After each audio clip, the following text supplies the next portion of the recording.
Hai guys, kali ini kita akan menantang para alumni SGBVA course untuk memberikan komentar, memberikan reaksi dari 5 video yang akan diputarkan di depan mereka. Kira-kira apa reaksi mereka? Mari kita saksikan. Video pertama. When you are working by yourself for such a long period of time, there are definitely periods where you're like, man, I miss going into an office. I miss, collaborating with people face to face because, when you're working remote, you can definitely collaborate with people, whether it's your coworkers or just other people via video chat and Slack chat or email.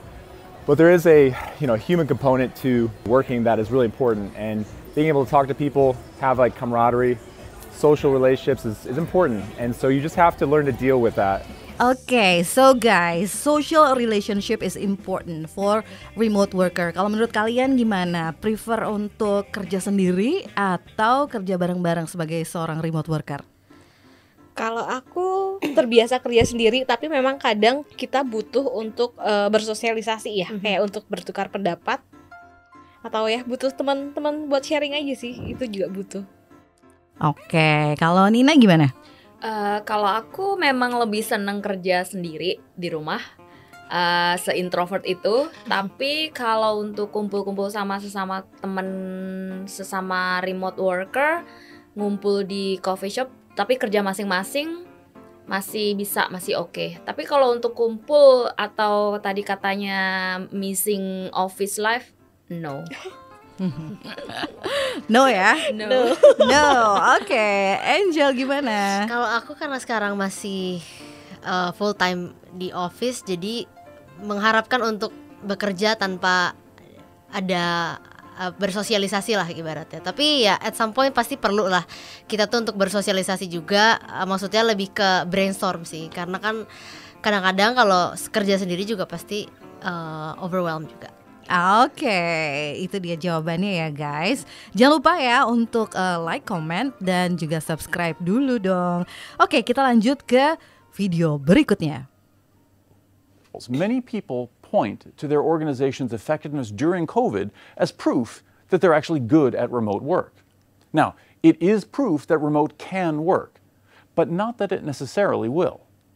COVID was a massive social experiment with unique conditions. Most organizations dealt with it by cutting the fat and becoming laser focused on short-term efficiency. In effect, we were productive because we were in survival mode. But the question we have to ask is whether that's sustainable. Data shows around the world that people's working hours have increased, and many say that they actually find it harder to delineate work-life boundaries. Oke, ada data-data yang disajikan tentang work and life boundaries. Kalau menurut teman-teman nih gimana? Merasakan hal yang sama nggak sih? Atau ada pendapat sendiri? Mungkin dari Ria dulu boleh. Nah itu dia, kalau kita kerja remote kita emang benar harus set boundaries. Gitu sih, kita harus benar-benar set. Jangan sampai karena kita kasihkan atau karena tuntutan kita jadi nggak punya life work balance itu sih. Jadi set boundaries itu emang penting. Oke, Nina. Setuju sih dengan set boundaries itu, tapi gimana ya, susah menjelaskannya. Kalau meskipun kita kerja dari rumah, kita harus tetap mengerjakan pekerjaan yang memang seharusnya dikerjakan, even though kita tetap harus setting boundariesnya kita. Tapi doesn't mean kita harus yang karena aku di rumah terbatas, ini nggak mau, itu nggak mau, nggak kayak gitu juga gitu loh. Jadi pekerjaan yang seharusnya dikerjakan di kantor, tapi karena kita bisa mengerjakan dari rumah, ya itu yang harus dikerjakan. Lebih ke situ. Siap. Lebih ke waktunya yang lebih fleksibel aja ya. Yes. Kenapa bingungnya kenapa Angel? Sebenarnya masih ke boundaries dalam hal apa gitu. Sebenarnya aku belum tune in tuh, belum nangkep tuh lebih ke apa ya? Untuk kalau aku nangkapnya ya untuk ke pekerjaan gitu, karena kan dia bilang kalau kerjaan di rumah itu kalau di kantor itu kita nggak bisa punya boundaries, sedangkan kalau di rumah kita akan punya boundariesnya itu. Aku nangkapnya gitu, but correct me if I'm wrong. Sama sih, mungkin kalau misalkan kalau aku nangkapnya gini, kalau di kantor kan kita ada jam kerja ya. dari jam misalkan jam 8 atau jam 9 sampai jam 5 gitu. Kalau di rumah kan waktunya lebih bebas, lebih fleksibel gitu. Bisa aja dari kita mau kerja dari pagi sampai malam, atau kita mungkin di situ perlu di set boundariesnya. Di rumah mungkin kita kerjanya misalkan dari jam sekian sampai jam sekian gitu. Ada proporsinya lah gitu. Kalau as a work remote work, menurut aku ya perlu tetap sih, karena supaya nggak ngaret aja gitu. Kita juga perlu tahu kapan kita harus mulai, kapan kita harus berakhir, kapan harus istirahat juga gitu. Jadi karena kita bukan robot. Jadi memang sebagai manusia juga kita perlu ada waktu untuk dimana kita istirahat, dimana kita selesai. Jadi supaya kedepannya kalau kita ikutin terus ada kerjaan dilakukan terus sampai jam malam pun, kita juga jadinya nggak ada waktu. Overwhelmed gitu. Oke, boleh tepuk tangan dulu dong. Tadi kayaknya serius banget reaksinya tuh kayak gitu. Lebih kayak ke debat ya. Soalnya emang relate sih ya. Kehidupan remote kayak memang seperti itu. Yang aku soroti tuh reaksi wajah kalian guys, begitu serius dan mendalami dan menjiwai. Oke, kita lanjut ke video berikut ya.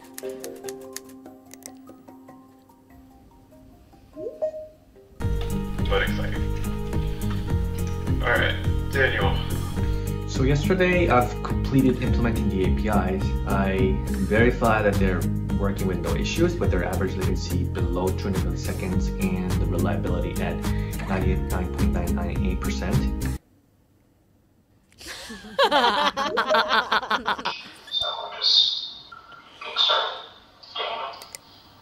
So yesterday I finished implementing the backend worker. I verified that it works without any issues. Today I'm working on running the unit test for it, and I expect to send out a pull request by the end of the day today. That's it for me. Siapa yang kayak gini ayo?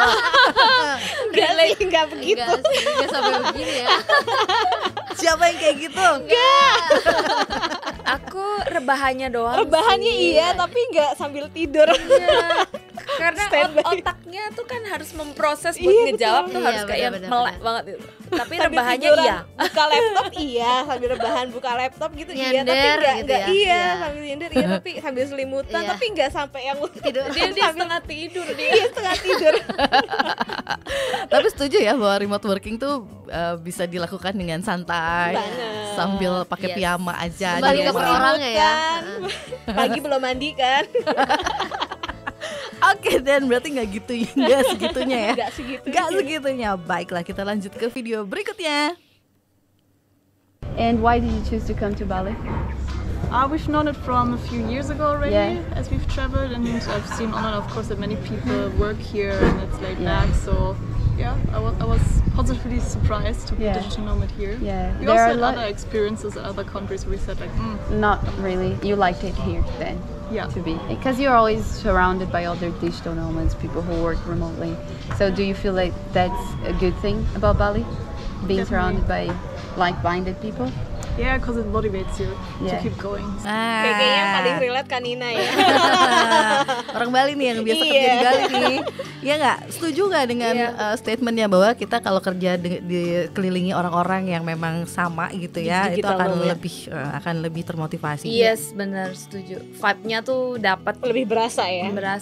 Karena kalaupun ngelihat sesama juga pada sibuk di laptopnya masing-masing, sebenarnya kita nggak peduli, nggak punya waktu gitu. Cuman vibe-nya aja dapat, berasa kayak gue punya teman banyak loh. Gitu. Padahal punya teman kerja ya, saling kenal. Gitu. Sama ini bener banget sih, di Bali emang keren banget sih digital nomadnya. Aku ada beberapa tempat di beberapa negara pun juga kayak aku ke coffee shop buka laptop tuh vibe-nya nggak beda ya, nggak sekeren di Bali. Tapi pernah nggak Kanina pas lagi duduk gitu tapi ketemu jadi kenal gitu? Iya sering. At least jadi nambah temen ya. Iya, kayak nanya lagi ngerjain apa, kliennya orang mana, ataupun kalau memang dia mereka juga aware berarti ya. Yes. Kalaupun mereka memang full time employee ya tanya-nanya aja kerja di mana, ngerjain apa. Asik. Itu balik lagi networking. Iya betul, networking. Yang di luar Bali gimana nih? Emang nggak ada nih spot lain di Indonesia yang oke juga buat remote working? Buat aku spot paling terbaik adalah rumah sendiri. Di kamar. Karena so far aku kan belum ngerasain ya benar-benar Full remote time remote. Jadi so far memang aku menggunakan waktu weekendku ya untuk bekerja dari rumah. Kalau aku sih selain di rumah, kalau lagi bosen di rumah ya pasti nyari kayak kafe sekitar sih. Cari yang rame Cari aja. kafe sekitar yang ada view-nya dikit gitu, danau atau apa, itu aku favorit banget. Jadi Iya.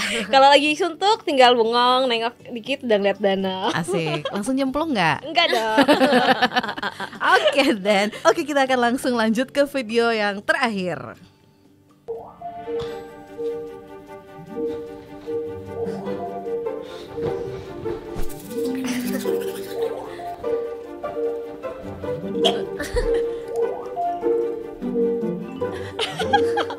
Pakai tips lagi.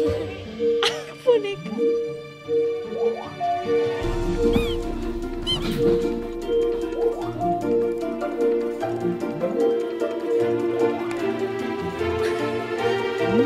Hey, so sorry I'm late. I just... No worries. I'm sure there was a lot of traffic from your bedroom to your living room. You know how it is, Monday mornings. Today is Wednesday. Anyways, any updates on our customer, Bliner.io? Yep, I finalized the design and the proposal, and later today I have a design review with the broader team, and then after that I have a sync with the customer where I'll propose the infrastructure solution. Good. Let me know if you need any support from me, but that's all I have for you today. Oh yes, performance review is coming up. You said that if I led this project, I'll be set up for a promotion.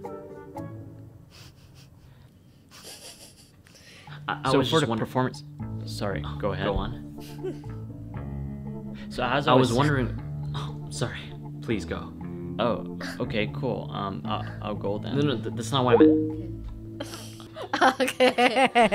Ada yang pernah ngalamin kayak gitu nggak? Enggak. Itu relate-nya lebih ke waktu aku ngomong dia ngomong. Oh iya. Aku ngomong dia ngomong, itu relate. Kendala ini ya, working online Iya ya. benar. Ada jeda kadang, ada delay mungkin gitu ya. Terus pura-pura kayak kayak berangkat dari living room ke ruang kerja. Macet nggak barusan? Aduh. Tapi ya begitulah ya kehidupan remote working ya, dari rumah atau mungkin di kafe. Paling kalau online itu ya itu sih mikir backgroundnya ya gimana nih, cahayaannya kan. Paling sering pakai background apa kalau lagi online meeting gini? Aku blur aja sih. Blur aja. Dina pakai apa? Aku juga blur. Blur aja. Kalau klienku untung nggak on cam. Jadi off cam. Ya. Jadi memungkinkan juga kalau misalnya kita nggak mau menunjukkan wajah ya. Iya. Boleh-boleh aja ya. Mereka bilang bahkan no worries, you can off your camera. Oke, so guys, thank you for your reaction. Tepuk tangan dulu dong. It shows that ya kita ngasih sedikit gambaran dunia remote working ya, dengan cara yang sedikit nyeleneh dari beberapa gambaran di video-video yang tadi ditayangkan dan juga dari reaksi teman-teman yang menontonnya di sini. So, oke guys, terima kasih untuk reaksinya.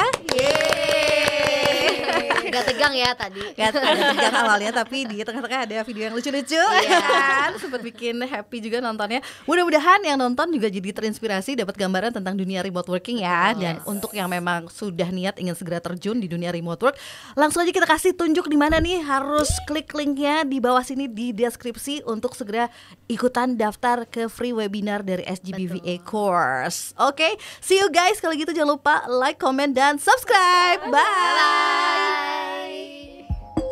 Guys, I hope you liked this YouTube video. Please sign up to my channel for regular updates on remote work.